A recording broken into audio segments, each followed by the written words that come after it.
Five, one.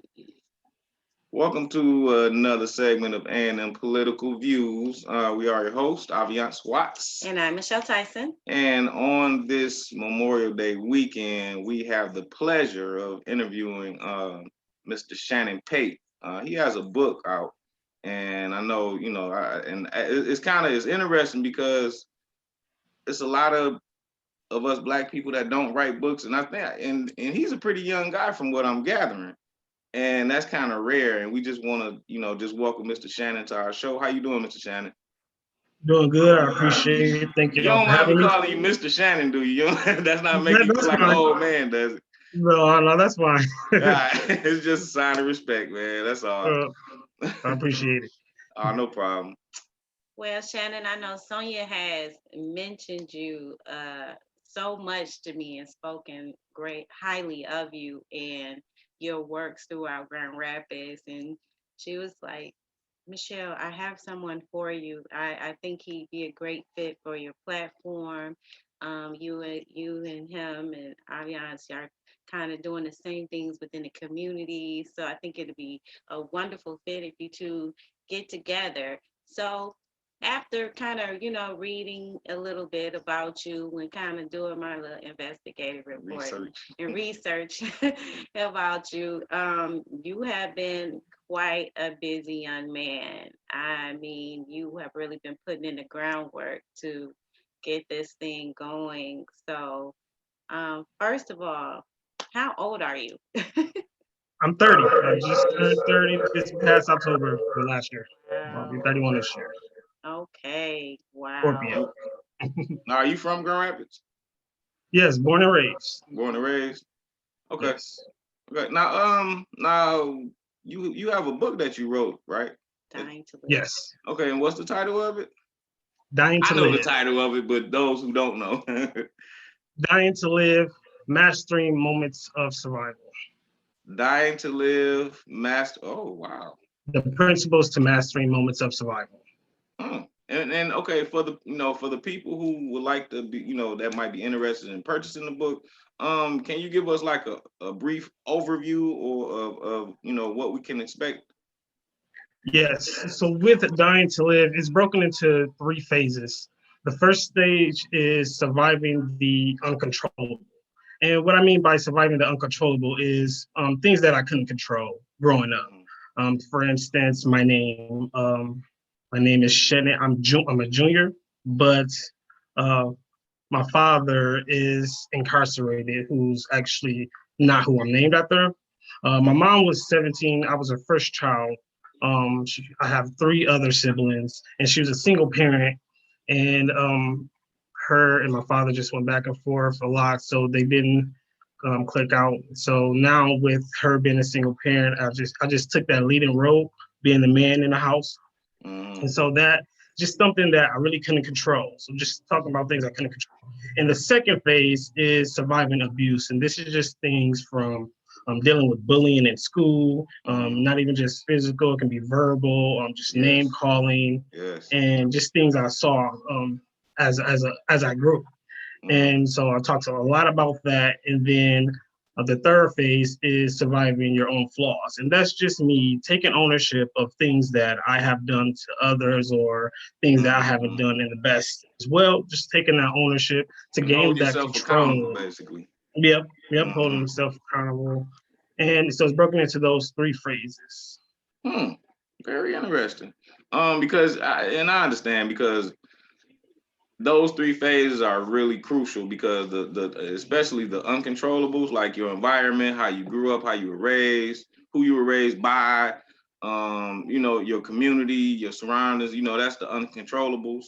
But at the same time, we still, God gave us the freedom of choice, and like I said, we still have our choices we have to make regardless, because sometimes, a lot of times, like if I'm talking to some people or whatever, and let's just say they are a little less motivated, I should say, so to speak, and they blame their situation on their surroundings. I'm a black man, ain't nobody hiring, it's hard to get a job, the white man trying to keep us down, you know, all these excuses or whatever.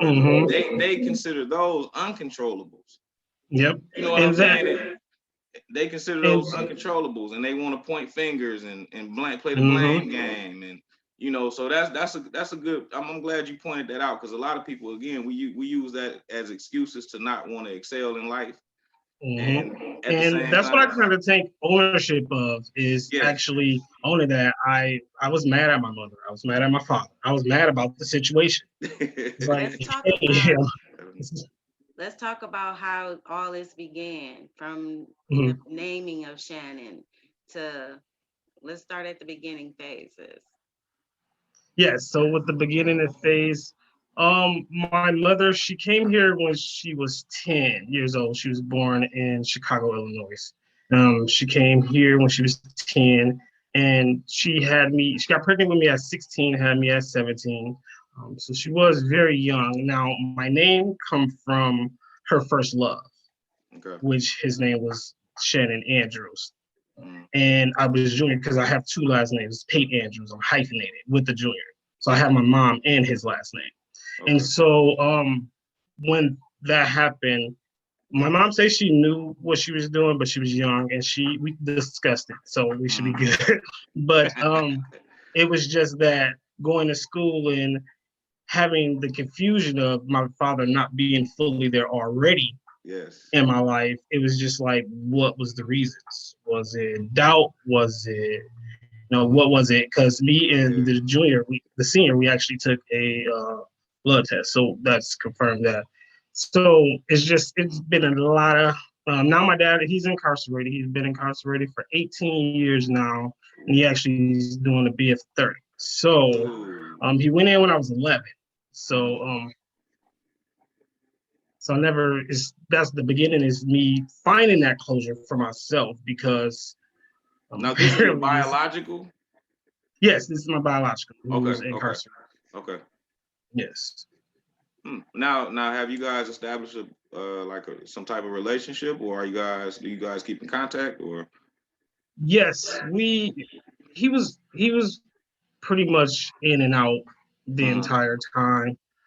We have grew a better relationship when he started doing this bid that he's doing now. We have formed a relationship, speak.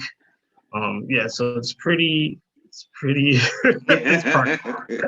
So let me ask you this: when you decided to write this book, did you tell your father that you were going to write this book, and how did he feel when you told him that you were going to write this book? I didn't tell him that I was going to write a book, because I hadn't spoken to him in like 2 to 3 years until recently, just like a week ago. Oh, wow. So yes, the timing. The timing of okay. So, it's a good thing. So I didn't tell him. I always wanted to kind of write and be like a production scene and stuff like that. So, and I always knew that some of these things with closure, you got to do it for yourself, and can expect the person that you feel like it happened to you to give you that. So this book was kind of that. It was kind of me just saying, okay, I gotta let this stuff go, because now I got kids. I can't keep holding this on. Like, I gotta let it go. Let's talk about it. Let's get over it. Now we can get the movie. Right. For real. Now this book is kind of personal.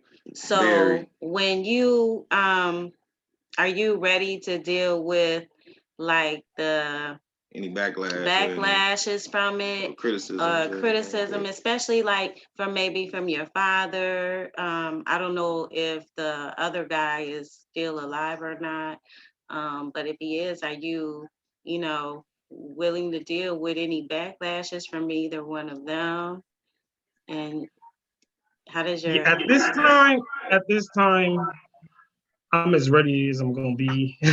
I'm ready for my message more than the criticism and the backlash and the troll. There you go. All of that. I'm ready, because with the book, it is very personal, but it has a message. Each section has a lesson. So it's still other people that can take a lot of advice and encouragement through the book. And that was my question. That was gonna be my next question. Like when you wrote this book, did you have in mind of, I guess, of it being a testimony or some type, because a lot of people grew up without fathers. I'm one of them. I mean, without an active father, I'm one of them. Mhm. And, with incarcerations and all that. So, and me and you not the only one. It's a lot of us, Mhm. Black men grew up the same way. So I guess I'm asking, when you wrote this book, did you have in mind like, okay, I want to, I know I'm going to touch some people because it's not just me that's, was growing up the way grew up the way you were. You weren't the only one. Did you have that, like being a testimony to others? Did you have that in mind when you wrote the book? Honestly, and this is the truth, I didn't. And when I say that is because it was a journal. Like Okay. even in high school, when I started my freshman year, I wrote a 10-chapter book. It was quick. It wasn't as long as I did now, but I did it. And it's really exactly that I'm doing now. It's just like, this is really something I must really want to do. Because I used to always, like, anytime I got into it with someone or it just wasn't working out, write it something wasn't down, working out, I will write in a journal. I Yeah. had my journal. I needed to express what I had to say somewhere, somehow. And so it actually started off just like that. So Okay. when I say it, the initiation wasn't, intended for like a testimony for others, but me growing and just knowing like, okay, like I can't be the only one going through this. Like this is so deep that it can touch other people. And so then that's when I'm like, okay, this is not even about me anymore. Yeah. It's not about me. Okay. This is about the teenage boy that's about to go to high school, the younger kid that's in elementary that got long hair, that's dark skinned, so it's just like it became, as I was getting to the end, I'm like, yeah. And then it's funny because when I first wrote it, I wrote it as it wasn't me. It was like I was telling about Shannon. So all my writing in third person. Like Shannon, yes, writing in third person, like I was writing a script or something. Yeah. But it was I laid everything out. And when I went to my business manager, my mentor, he was like, Shannon, it's just like you just trying to hide that this is you. like, come on now, come on, let's get it out there. If you want that closure, get it out there. We have to. And then he helped me layer it out, and I went back in. I'm like, okay, you know what? I ain't scared no more. Let's go. Wow, super amazing. So why don't you read us just a few parts Just a of passage or something. like in your beginning, and then kind of elaborate on it. To pick your best part, pick your most favorite parts of your book from the beginning to the middle and to the end, and then just kind of elaborate. Yes, let me pull it up really quick.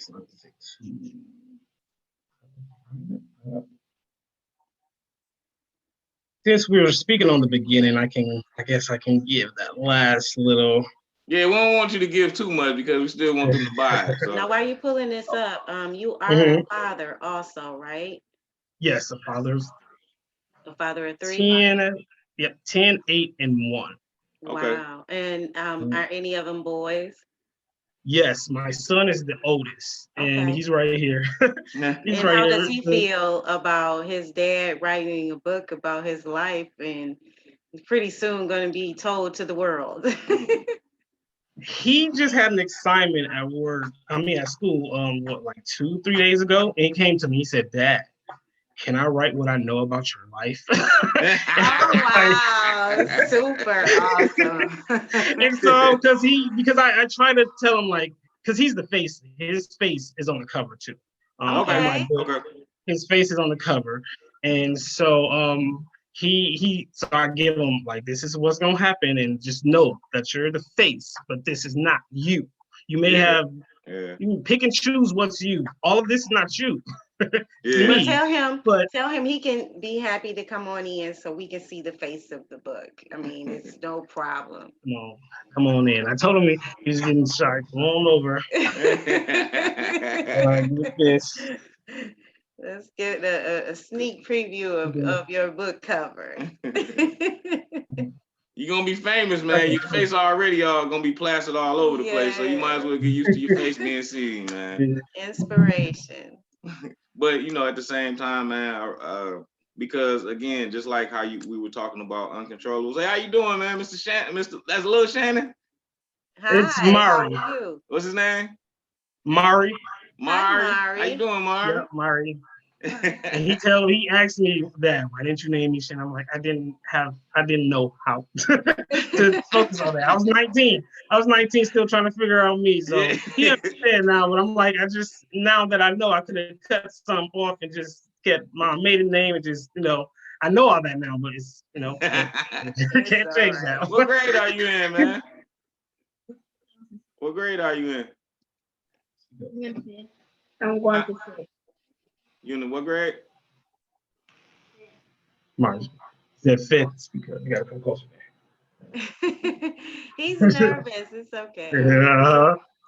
You say in the 5th grade? Yeah. You ready for school to be out? School when does school let out for you guys, man? June 4th. June 4th? Oh, so you got like a week left. So what's your favorite subject in school? Right now. Which one? Science. Science? You play any sports, man? That's cool. You must like experiments. You like mixing stuff? Sometimes. Yeah.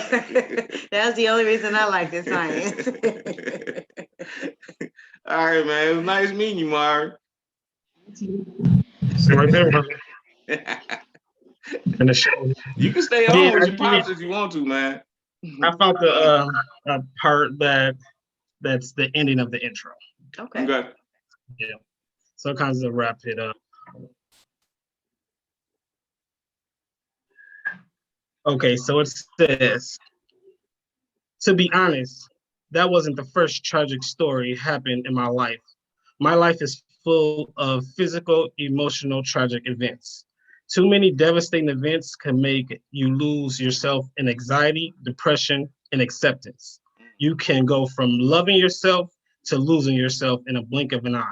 In this book, I will share the principles of mastering moments of survival. I will break down 3 characteristics of surviving the uncontrollable, surviving abuse, and surviving your own flaws. In developing the keys for each subject and applying it to your everyday life, you will be able to break free from your past and become ready to manifest the brighter future. I will be telling you life-changing stories and sharing how I developed my values and beliefs from childhood to adulthood, starting with understanding the beginning of a situation, and here's why. You can make the right decision to overcome your influencers, which could be the reason for becoming a target to society. Lust can make you fed up, and loyalty can have you keeping secrets. It's about owning it, letting go, and moving on, which will give you the best redemption. Dying to live doesn't mean death. It means the struggle and pain you've experienced may have felt like you were dying in that moment. Now that you have survived those moments, it's time to reach your full potential and become your very best. That way, once you start living, even where you're going physically, you'll always still be living on. Man, you got I see a little Les Brown in you, man. Got a little motivational speaker. I mean, have anybody ever told you that before? As far as you being a motivational speaker or anything like that? Yes. Okay. I originally I went to college, Baker, Muskegon, in Muskegon. Okay, me too. All right. For human service, I received my my associates. And when I was finishing my second year for my bachelor's, the final year, we were about to have my daughter. So then I'm like, okay, I can't balance school, work, full time, and father. So I had to cut it. I did drop out, and I went to work full time. I had a full time job and a part time job, and I did what I had to do. So yeah, definitely. Okay, that's as long as I know I'm not going crazy, because those I words are very encouraging. Because again, so man, your surroundings can affect you, or you can let it affect you. So yeah. And so I was going for with human service. I wanted to be a probation officer.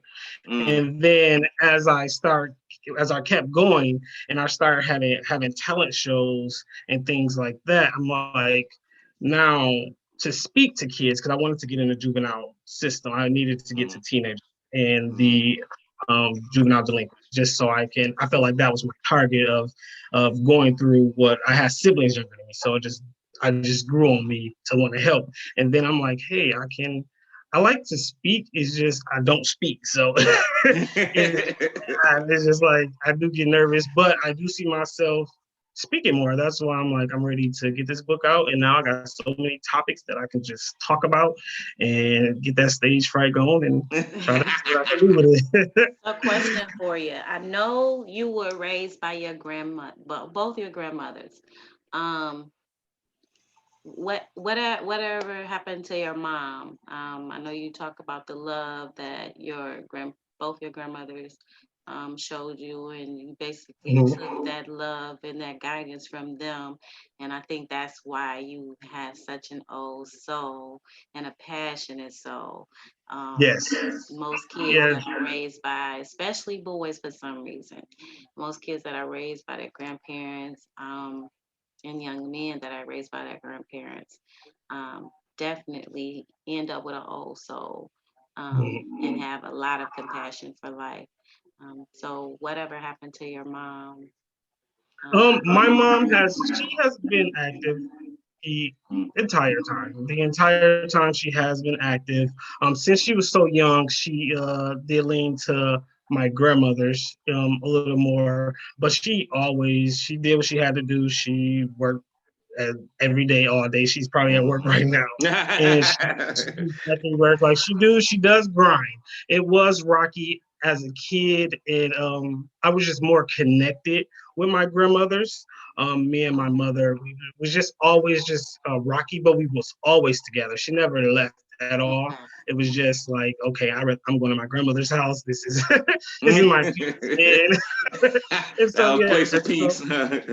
yes, and so my grandmother, her mother, my mom's mom, her name is Emma, and my other granny that I speak on is Liz, which is Liz Andrew, which is my not biological father's mother, Oh, but okay.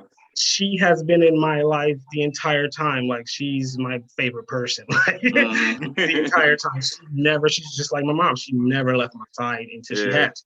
It's a blessing. And so yeah, and so with that, when I about 22, my granny Emma got diagnosed with cancer, and so I decided to make Every Moment Matters Always out her name, Mm. and and then I started having breast cancer awareness talent shows that actually connected Mm. families, getting the youth out there to show their talent, then have the family come and I had donations. I did like wig donations, Mm. shirt donations, other things like that. And then yeah, I did it. Yeah, That's a good one. 2016, 17, and 18, I didn't do it because they both passed away 2 months apart. And my Condolences. granny Emma passed away. No problem. Thank you. My granny Emma passed away on her birthday, on September 2nd. Oh And wow. the talent show was for Breast Cancer Awareness Month, which was in October, and I didn't have it because I just couldn't. Yeah, I couldn't. And then in November 11th, my granny Liz, where I got her name, Love, Integrity, Zealously, and Mhm. she passed away November 11th. So I lost both of them 2 months apart. And the thing about it is, my granny Liz was so focused on making sure my granny Emma, like she would call me, like, "Is your granny okay? Is you okay? How you Oh, they had a feeling?" pretty good Never told. relationship too, huh? Mhm. Yes. Okay. Yep. That's Yep. wonderful. My granny Liz was my whole family. My mom, whole family loved her. Loved her. She was just so sweet and warming for real. And so she never told me though that she was sick. So when the day Mm. before she passed away, I got to talk to her and she explained to me, and it's just like I was doing Wow. all this stuff for one granny when I could have been doing it for both of y'all, but she didn't. She Right. told me she didn't want to put it on me. So then the next day when she passed, it was like it kind of tore me up because I'm like, why? Mm. I could Yeah. like I felt like I did a lot, but it's just like I still wanted to do more.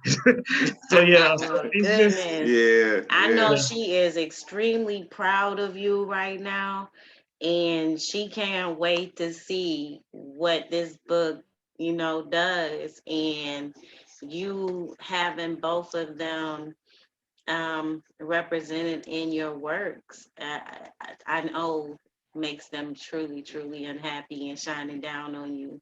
So you just keep it up. Now, where can we Definitely. find the book at? Where's the book available on? Yes, the book is available on it's Shannon DTL from Dying to Live, PATE.com. That's Shannon D2, the number 2L Okay. dot Pate.com. My last name Pate. So it's just at Okay. D2L.com. All right, say it one more time. Shannon SHANNON D for dying, 2 for the 2, number 2, L for live, Pate, my last name.com. We're definitely gonna make sure we plug it in also at the end of the show Yeah, yeah. and put it And I'm inside currently for everybody to see. making a website now for just Dying to Live, so it can be straightforward. But what I gave you was my overall official page, and you can still go get the book there. I'm working on a link where you can just go straight to the book, and it's the official, just to get the order faster. Okay. But yeah, but Are you pre-orders doing a right book signing? Yes, Father's Day weekend, June 18th, Friday, from 6 to 9 here in Grand Rapids. Um, let's see here. Friday. So yeah, we're gonna be doing that, and it's gonna be social distancing still, wearing masks and making sure we're safe and taking precaution. But yes, it does. And then I'll be And where is that going to be at? that is at wasn't ready for that one. I thought I was prepared for everything. That's cool. 2900 28th Street. Oh, you're Okay. 28th Street. Okay. Okay. 29 2008th Street. Suite 28th A. Street. Yeah. Okay. Suite A. Suite A. At what time? At 6 p.m. And the date is Father's Day. No, Father's Day Father's Day weekend. It's weekend, Friday. like a Saturday. So that's It's a Saturday or before. Friday? That's Friday. It's Friday. Friday. The 18th. So it'd be the 17th at June 17th at 18th. June 18th. June 18th. And what time? 6. It's at 6. And at the address, it was You it's just said 950 28th Street. Okay. Okay. 950 28th Street. Okay. Cool. Yeah. And that's Father's Well, Day I weekend. wish I was gonna be in town that weekend, but I am not. I have to take the grandkids for a birthday weekend in Indiana, so I will be gone. But I definitely wish you the best of luck for your book signing. But before we get off, though, I do want to ask you like 2 more questions. In writing this book and through all your experiences, got 10 minutes left, so we're gonna get this out the way real quick. Throughout all your experiences so far in your book, which one would you gravitate the most to help someone else? What would you, out of all your experiences? I would have to say, since this book grows on me and it shows me from a child to adult, the part I would have to take first is the surviving abuse. Because that speaks a lot about the bullying that happens in school and the things that it's hard for kids to talk about. And it talks about name calling and the type of names that is being called. It's talking about just I was on a basketball team for 3 years, and it just talks about the experience of dealing with others. And so I would have to say that, because that one, it's where you find your confidence at. Yeah. Is where you find your confidence at. So I have to start there. But I have to say, owning your own flaws too, because that's another thing that I feel that's like where you got to be honest with yourself with a lot of stuff. And that's, I mean, we can always be honest with what other people should be doing and how they should think and all of that. but it's even harder when it's a self-check. So I can feel that. Yeah, yeah. We have like 8 minutes left. Mm-hmm. So, and sum up within like the next 5 minutes, why Mm-hmm. should people purchase your book? Okay. Yes, I believe people should purchase my book because it's a normal story, and when I mean normal is it's things that actually happen, and it's just that a lot of people don't want to take that bandage off, or don't know how. And so this book helps be like, okay, like I'm not the only one that actually Yeah. have been through it. So now I can talk about it. I feel comfortable to talk about it. I have, because I feel like with time it's moving. The sun goes up and down no matter what. And so we have to get to our best self fast. Yes. And it's a process to get there. So I just so I just believe it's open and it's honest and it's just relatable, and it's a good read. It's definitely a good read. I am kind of, I feel like my life, I really go, like every time I do something like this was really a good reality show. This is happening now, like right now. And it's always a meaningful ending. That's why in Dying to Live, it ends with every moment matters always, because it truly does. You have to figure out how to get through those moments, even when they're difficult. Yeah. And that's, and I mean, honestly, it almost sounds like a little movie script. Yeah, that's what I'm hoping. Yeah, I am hoping. Hey, I am honestly hoping. That's if you flourish, I need a part. When you We need a flourish, part. no, I don't want a I'm part. just playing. I just want you to write my book next for me. Okay, that's all I My need you best to do. friend.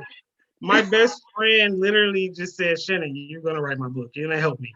You're gonna help me." And I'm like, "This is dope." I can't write a book Like, because I really don't have the time, but I can tell you the story, and I think you would make it flourish to where it needs to be.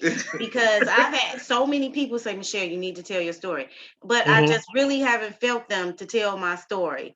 I want you to tell my story. yeah, I would love to help, but once you read the book, you're gonna be like, "Oh, I can't wait for him. I need to get this out right." Yeah.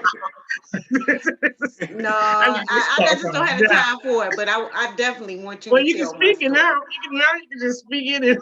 Nah, you gonna flourish. I need that young Arthur to make this flourish for me. Yeah, it's definitely a good read.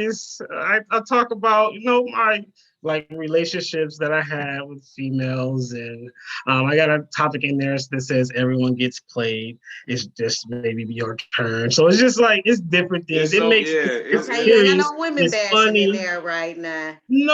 I don't women bash, but I do have incidents that I have had, which can be helpful because I saw a lot of abuse inside the home as well. So I talked about that, and some of that leads to some of my beginning relationships, and it's like, so I went through teenage things that I got to get it out. It's gonna help somebody because it's so deep and it was so serious. It's like, no, we have to stop stuff like this. So, but it's good. It's a roller coaster. You're gonna laugh. You're gonna be like, whoa, did he go that far? You're gonna be like, okay. I felt it. It's just it's gonna be rocky. But you know what? And it's funny because we all been through everybody, because us as Black people, we be so isolated and secretive with our our lives, our personal lives and stuff like that, because we all think that our lives and stories and upbringings is different from everybody else's. And just listening to you, and I know once a lot of people read your book, they're gonna realize like we so much alike. We have a lot of similarities, as opposed to thinking that like you ain't my story, and but at the same time, me and you can relate about, and I can relate to a lot of other Black men about their stories about their father, absentees of the fathers being, not being around and stuff like that. And one thing I want to do, I want to commend you on. I mean, just me seeing you sit with your, sitting with your son like that, that's rare, man. And you broke that cycle. regardless of what you've been through, just listening to you, as far as your upbringing, who raised you, who was active, who wasn't active, the incarceration of your father, stuff like that. You could have easily, repeated history. Mhm. How they always say the apple don't fall too far from the tree. You didn't do it, man. I look at you guys as like a rose that grew up out of grew through the concrete and blossomed, which is I rare. appreciate it. I And a really lot of black appreciate men, that. yeah, and that's one thing I just wanted to commend you on, man. Like, and keep that up, because that is a beautiful sight, just to see a father and his son sitting next to each other. We didn't have that. Me and you didn't have that. Just so I really want to just commend you on breaking that cycle. And that kind of goes back to, you applying the uncontrollables and the abuse, and being accountable for your actions and stuff like that, and being honest with yourself. So yeah, I just want to commend you. And again, you guys, thank you for coming on to the show. I know this is a holiday weekend. I know it's gonna be a lot of barbecuing and grilling and stuff like that going on, and we just want to thank you. Thank you so much for sharing your time with us, man, and letting everybody know about your book. I'm excited about reading it myself. Appreciate it. And yeah, and what, Mark, nice meeting you, man. And okay, and let the people know, what's the title of your book again? I know it, but I don't want to mess it. I just want to make sure they get the exact title. Can you give everybody the exact title of your book again? Yes, it's called Dying to Live, The Principles to Mastering Moments of Survival. Love it. Love it. All right. And I really want to appreciate you guys too. And Sonya, like soon I told her, she got right on like quick. And then Hey, Michelle that's my girl too. right there. Sonya, Then good Michelle people. too, because she got on it fast too. When she said, "Yeah, we can do this weekend," I'm like, "It's Wednesday." Yeah, it is. You want me to talk? I don't even know what I'm gonna say. Like, and then I put some bullet points, but I'm like, Shannon, I just gotta go with the flow, because it's really my life, so it's easy to just to say it. Yeah. Because I'm over here like, yeah, I guess I can't. I put some notes down, but I can't even look at that because it throws me off. I've learned the best way to get your message out is just to let it come from the heart. Yeah. Mm-hmm. You get your message out a lot faster that way. Just keep going from the heart. Don't bookmark. I appreciate it.